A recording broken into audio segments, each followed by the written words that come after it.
তুমি অন্যায় প্রশ্ন করনি রহিম। আমার আজকের এই পজিশনে আসবার পিছনে মির্জা সাহেবের বিরাট দান আছে। এই জন্যই আমি তার রীতি রেওয়াজ তরিকা পদ্ধতি সবকিছু আয়ত্তে আনতে চাই। তাছাড়া সময়ের আদালতে দীর্ঘদিন একটি মামলা চলছে, যে মামলাটি আন্ডার এনি সার্কামস্টেন্সেস মির্জা সাহেবের সাথে লড়ে আমাকে জিততে হবে। And that is a must. আলে আরে যে ব্রিফকেসটা আলমারিতে রাখ। আচ্ছা। জনাব অ্যাডভোকেট রাজু সাহেব।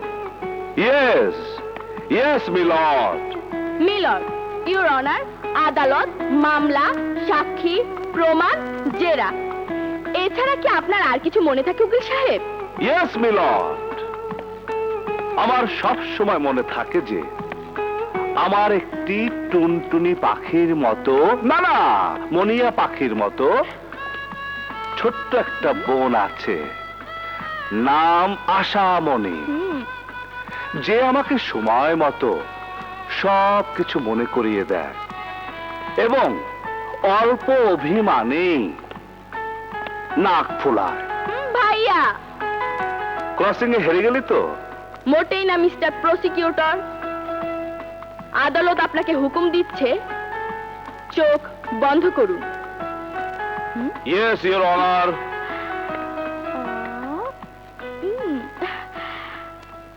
এবার চোখ খোলার অনুমতি দেয়া হলো। এটা কি জনাব? আদালত এটা দিয়ে মনে করিয়ে দিল যে উকিল সাহেব কিছুকাল আগেও একটা মহান চর্চায় নিজেকে ব্যস্ত রাখতেন, এবং আমি মনে করিয়ে দিলাম যে আজকে আমার ভাইয়ার জন্মদিন। Oh my god.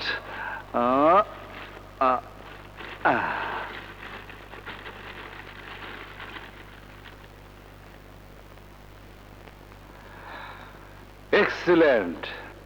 Very very happy birthday to my brother. Welcome, very welcome.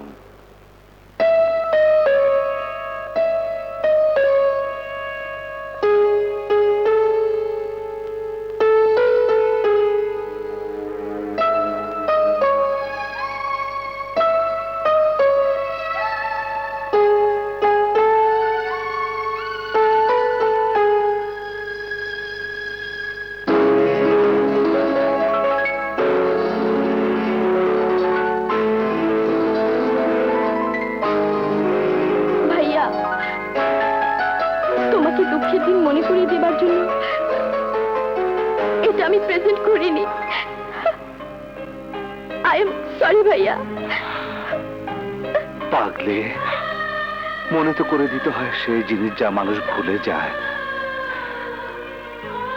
এই সুর ধ্বনি তো এমন এক বেদনার ঝংকার, ইচ্ছে করলে যা আমরা দুই ভাই বোন ভুলতে পারবো না। ভাইয়া। ডক্টর রহমান, আপনার স্ত্রীর কেস আমি পারফেক্টলি বুঝতে পেরেছি। সরি, এই কেস আমি হাতে নিতে পারবো না। এইভাবে বলবেন না মির্জা সাহেব, প্লিজ। আপনি শহরের সবচেয়ে বড় উকিল। দ্যাটস রাইট, কিন্তু বড় হওয়ারও তো কিছু সমস্যা আছে। এই মুহূর্তে এত বড় বড় মামলা আমার হাতে রয়েছে, নতুন করে কোনো মামলা হাতে নেওয়ার মতো অবস্থা আমার নেই। মির্জা সাহেব, ফিস আপনি যা চান আমি তাই দেব, ডাবল ট্রিপল যা চান। দয়া করে আপনি আমার এই কেসটা নিন। আমার স্ত্রী নির্দোষ। I told you doctor Rahman, I am sorry. এই শহরে আমার বিরুদ্ধে অনেক উকিলই তো কেস লড়ে, আপনি তাদের কারো কাছে যান। বড় আশা নিয়ে এসেছিলাম। ওকে মির্জা সাহেব। That's okay. ওকে মির্জা সাহেব। স্যার, কেসটা হাতে নিলেও পারতেন, ভালো টাকা পাওয়া যেত, সময়ও হাতে আছে। সবই আছে, but I am not interested. Doctor রহমানের স্ত্রী ডাক্তার ছবি তার রোগীকে ওষুধের নামে বিষ খাইয়ে হত্যার অভিযোগে গ্রেপ্তার হয়েছে। নির্দোষ প্রমাণ করার মতো কোনো কিছুই তার হাতে নেই। কোনো উকিল এই মামলায় জিততে পারবে না। তুমি তো জানো মুসা, কোনো মামলায় হেরে যাবার না আমার ইচ্ছে আছে, না অভ্যাস। আন্ডারস্ট্যান্ড? রুবি, দুলা ভাই, কোনো ব্যবস্থা হলো? না রে, কোনো অভিজ্ঞ উকিল এই মামলা লড়তে রাজি নয়। তাহলে নবীন কোন উকিলের পক্ষে এই মামলা জেতাও সম্ভব না। I am sorry, advocate Raju মিথ্যে মামলা লড়ে না। মিস্টার রাজু, আমার বোন সম্পূর্ণ নির্দোষ, এ কথা আমি বিশ্বাসের সাথে বলতে পারি। আমিও বিশ্বাস করছি আপনার কথা, কিন্তু এই কথা আদালত বিশ্বাস করবে না। এই মামলা জিতবার কোনো উপায় নেই। মিস্টার রাজু, যখন জিতবার কোনো উপায় নেই তখন আর সত্যের জন্য অযথা কেন লড়াই করবেন, এই তো বোঝাতে চাইছেন আপনি? মিস রুবি, আপনি আমার কথা বুঝবার চেষ্টা করুন। অ্যাডভোকেট রাজু, আমি আপনার কথা যেমন বুঝেছি আপনাকেও ঠিক ভালোভাবেই বুঝেছি। একজন নিরপরাধী, জেল হোক, ফাঁস হোক, যা কিছু হোক, কিন্তু আপনি আপনার প্র্যাকটিস ক্যারিয়ারে একটি পরাজয়ের দাগও লাগাতে রাজি নন, কেননা আপনি আইন ব্যবসায়ী। কিন্তু আপনি আইনের ব্যবসা করেন শুধুই নিজের জন্য, নাম যশ খ্যাতির জন্য, বিজয় রেকর্ড করার জন্য, কাউকে ইনসাফ দেবার জন্য নয়। মিস রুবি, এই ফাইল পড়ে কানার ভাই অন্ধ বলে দেবে যে আপনার বোন ডক্টর ছবি কত বড় মাপের একটা হিংস্র, বেঈমান, দুর্নীতিবাজ, একজন পেশাজীবী। একটা মহান পেশাকে কলঙ্কিত করেছে আপনার বোন। ডাক্তারের কাজ মানুষের জীবন বাঁচানো, মানুষ হত্যা করা নয়। না না, আমার আপু হত্যাকারী নয়, আমার আপু নির্দোষ। আছে কোনো সাক্ষী? আছে কোনো প্রমাণ? থাকলে দেখান, আমাকে দেখান আপনি। সাক্ষী প্রমাণ নেই বলে কি কেউ নির্দোষ হতে পারে না? সাক্ষী প্রমাণ নেই বলে কি কেউ নির্দোষ হতে পারে না? অনেক নাম শুনেছিলাম আপনার, বুক ভরা আশা নিয়ে এসেছিলাম,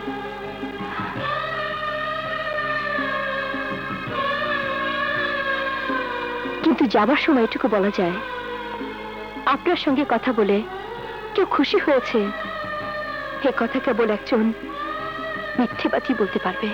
good bye advocate Raju.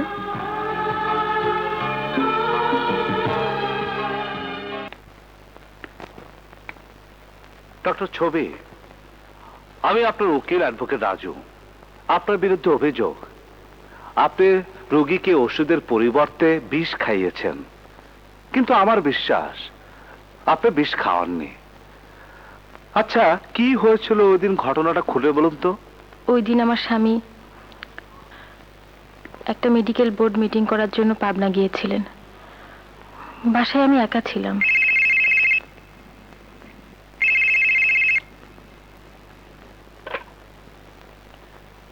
Hello, doctor ছবি বলছি। ডক্টর, 10 নম্বর কেবিনে পুলিশ পাহারায় যে রোগীটি রয়েছে তার অবস্থা খুব খারাপ, প্রেশার ভীষণ হাই। ন্যাচারাল 500 10 ফোঁটা খাইয়ে দাও। ওই ওষুধটা তো আমাদের স্টকে নেই। আমার কাছে আছে, আমি নিয়ে এসছি।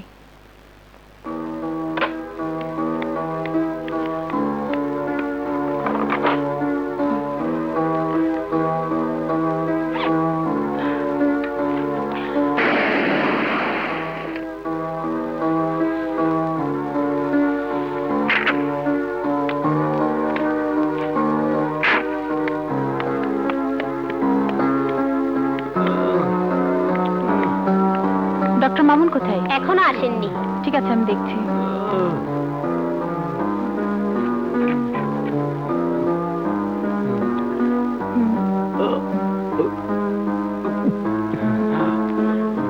এক্ষুনি ঠিক হয়ে যাবে। সিস্টার, আপনি আধা ঘন্টা পর প্রেশারটা চেক করবেন। আমি চেম্বারে আছি। ওকে? আপা, রোগী তো কলাপস করলো।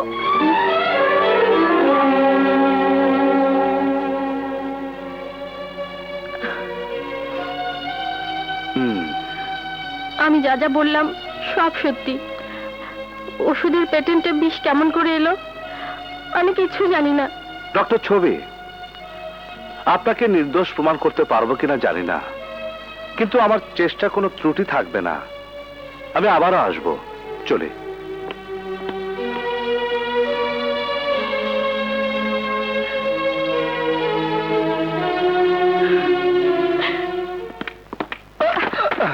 চোখে দেখেন না?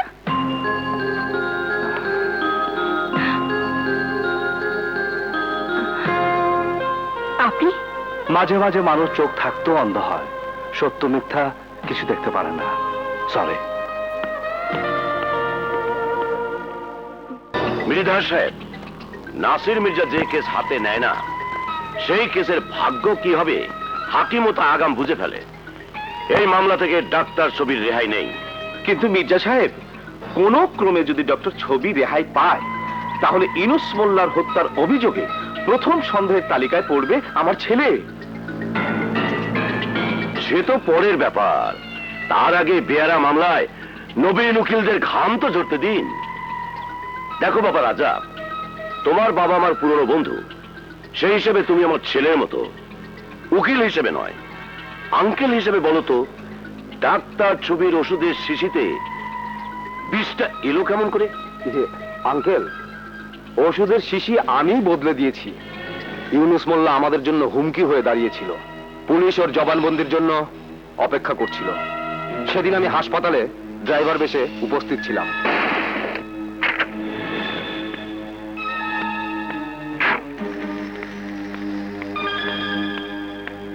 কি ব্যাপার ড্রাইভার সাহেব, কি হয়েছে? চাকা পাংচার ম্যাডাম।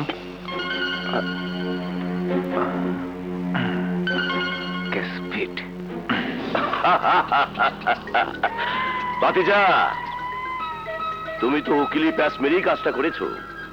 নিশ্চিন্ত থাকো, ডাক্তার ছবিকে নিরপরাধ প্রমাণ করার মতো উকিল এই মুহূর্তে আমি ছাড়া নেই। না